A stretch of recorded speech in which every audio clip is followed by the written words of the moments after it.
Hey guys, I'm just going to kind of be walking you through how to use Star CCM, going from your CAD model to your simulation, and then how to get results out of that. So first up, just go ahead and open up whatever CAD you're going to be using that you want to put into your piece right here. Make sure that every void is filled, so like all these airfoils aren't hollow on the inside. They're solid all the way through. Same with these end plates and these vanes and stuff. You're gonna go ahead and file, save as, and you're gonna want to save this as a parasolid file. So about 3/4 of the way down, this is like XTXB. Reason we do that is because Star CCM doesn't exactly like the solid, so you have to give it this like generic version basically. So once you have your file from SolidWorks out, you go ahead and open Star CCM and click this little folder icon right here. It's going to load a file. You want to make sure you're in simulation, parallel on local hosts, and set your compute processes to anywhere between 2 and 6, depending on your computer. It'll give you an error if you put too many. Power on demand, and then let's go ahead and open our file. I'm going to give you guys this template file right here. This has all the right physics and vehicle speed and all the things like that to just get you up and running. So once this loads, I will show you guys what to do next. Don't worry about these little errors. A lot of the errors come from the fact that it's a template file, and so there's stuff missing that will get populated once you actually run the simulation. So don't worry about any of the errors. All right, first up, top left right here, you're going to go to Open Geometry. You're then going to open 3D CAD models. You'll see I already have a model in here. I'm just going to get rid of that. You're going to click New Model. So what I just did is I right-clicked on 3D CAD models and I hit New. That'll open up this 3D CAD tab right here. And then you're going to go Import CAD Model.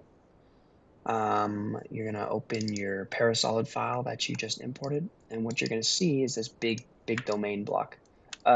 Play around with the movement. It's kind of strange. Like it's a little weird. So you're going to want to orient yourself with this little square on the bottom of this huge block. I'll explain what that is in a minute.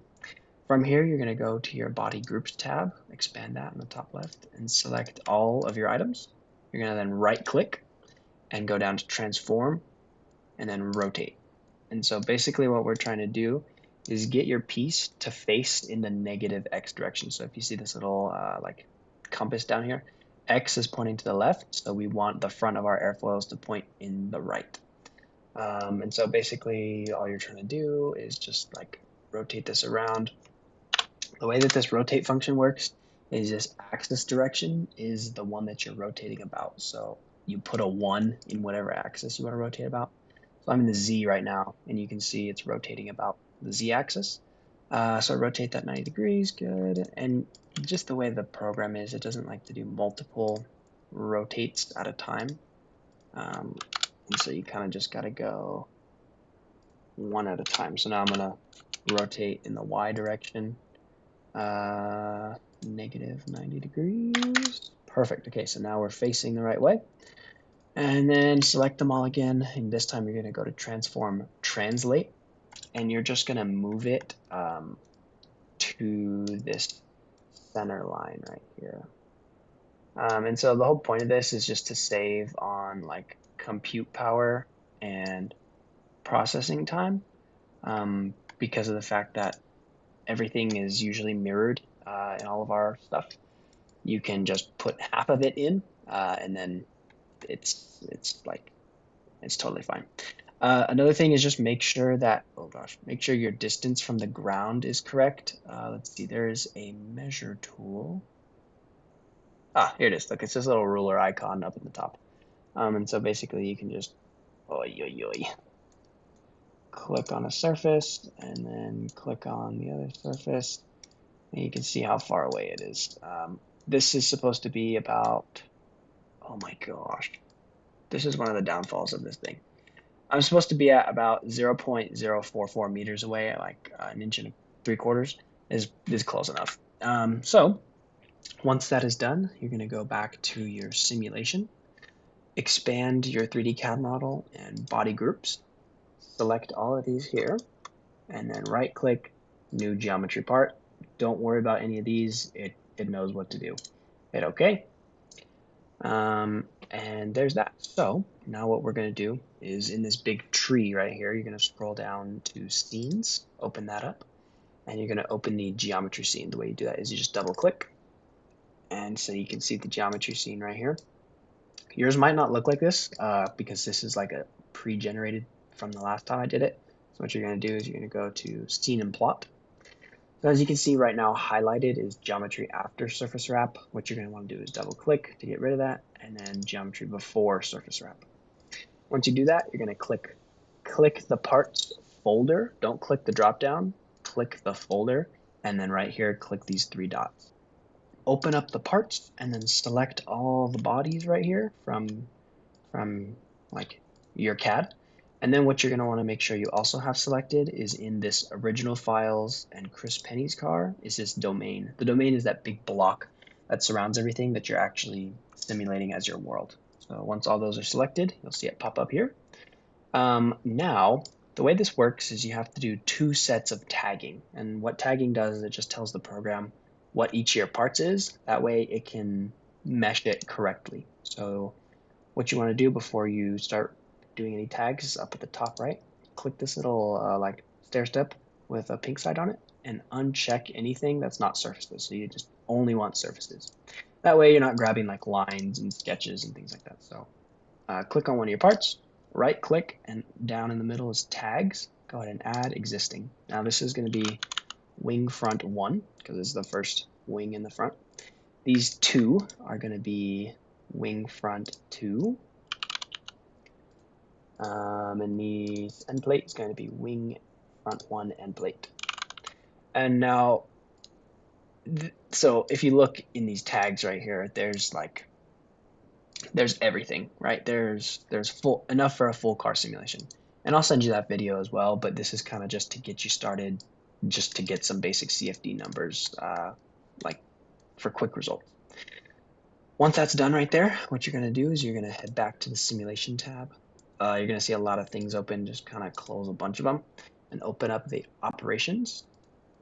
Once you're here, you're going to click surface wrapper. So click the actual title and then go down to these 3 dots. You're then going to select all your bodies right here, just like that, and make sure that the domain is selected as well. Very good. Once that's done, I'll just give it a second. Once that's done, you're going to right click the surface wrapper and hit execute. What this is basically doing is allowing you to not have to clean up all your edges and your surfaces and things like that. It will make it pretty enough for the program to work with it. So once it's surface wrapped, I know this seems kind of silly, but this surface wrapper feeds into the mesher. So we have to go do what we just did one more time. Click scene and plot, and now you're going to switch over to geometry after surface wrap. So double click that one to show it, and then double click this one to get rid of it. What you're going to want to do is open the drop down and then click the part's name. And then in the selection, you're going to go to parts, original files, and click this external flow geometry. You can see there's some parts missing, so we need to update it. And then all of our stuff will show up again. We're going to do the same process, make sure we only have surfaces, right click, tags, and then wing front 1, wing front 2, and wing front and blade 1. Just like that. Very good. And now we can head back to our operations folder and run the, let's see. Yeah, you don't have to edit anything. Just run the automated mesher. So what this is going to do is it's going to take the CAD and it's going to break it down into little cells that it can do the Navier-Stokes equations on. The Navier-Stokes equations are the governing equations for all the fluid dynamics. This model is steady state, laminar, and turbulent flow. And so all the values, all the nerd math values are preset. This is a template file that actually Siemens made, one of their employees made. And I've just kind of modified it to be more just like plug and play for our CAD. Um, the there's a lot in here. There's a lot in this file. I encourage you to play around with it. But if you're just looking to get some numbers to verify something that you've made, this is how you're going to do it. So the meshing is it usually takes a good bit, sometimes anywhere between 1 to 2 minutes. Once the meshing is done, we're going to move on to like actually running it, and then I'll show you how to view your results from that. Okay, so that took done meshing CPU time 89 seconds, so a little over a minute, minute and a half. Once this automated mesh is done, you don't have to do anything else. What you can do is you go up to this top bar, and you see this little man right here. So you're going to click this little running guy, and then you're going to see this window pop up with your residuals. So basically, the way that these work is it's taking a guess, it's taking like an educated guess, and it's once these values level off, you know that you're pretty close to what the actual value is going to be. So you're going to let this run, you're going to see a bunch of colored lines, and you're going to let it run until it gets to the end. It will default stop at 500 iterations. So it's going to calculate once and then calculate again all the way to 500 times. You'll see these like different colored lines show up, and once they start to level out, then that is when you can call it quits on your simulation.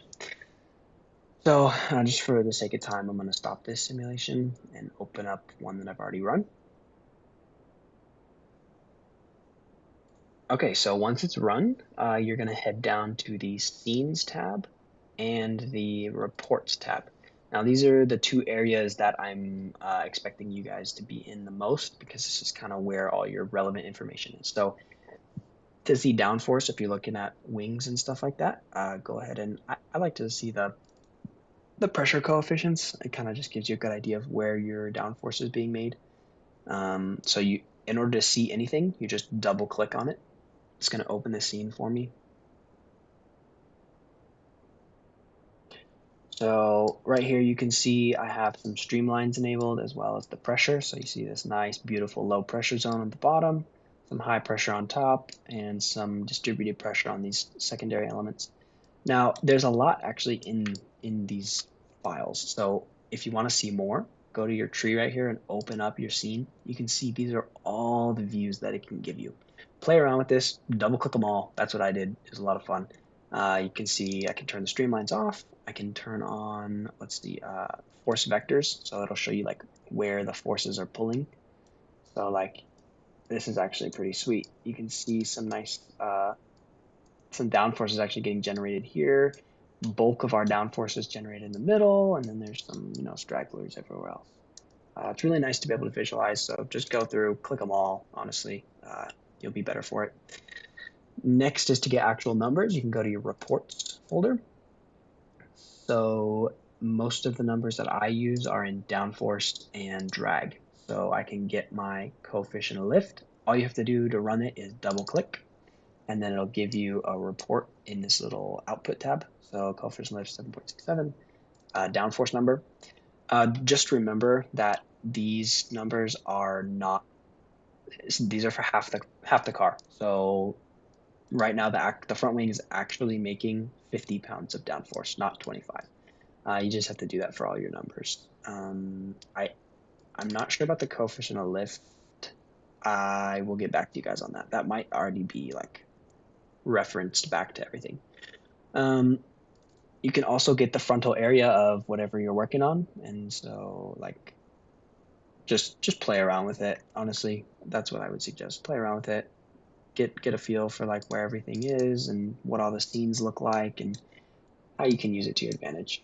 It's a very powerful tool. Highly recommend using it. Yeah, good luck. If you have any questions, send me a text. Okay, bye bye.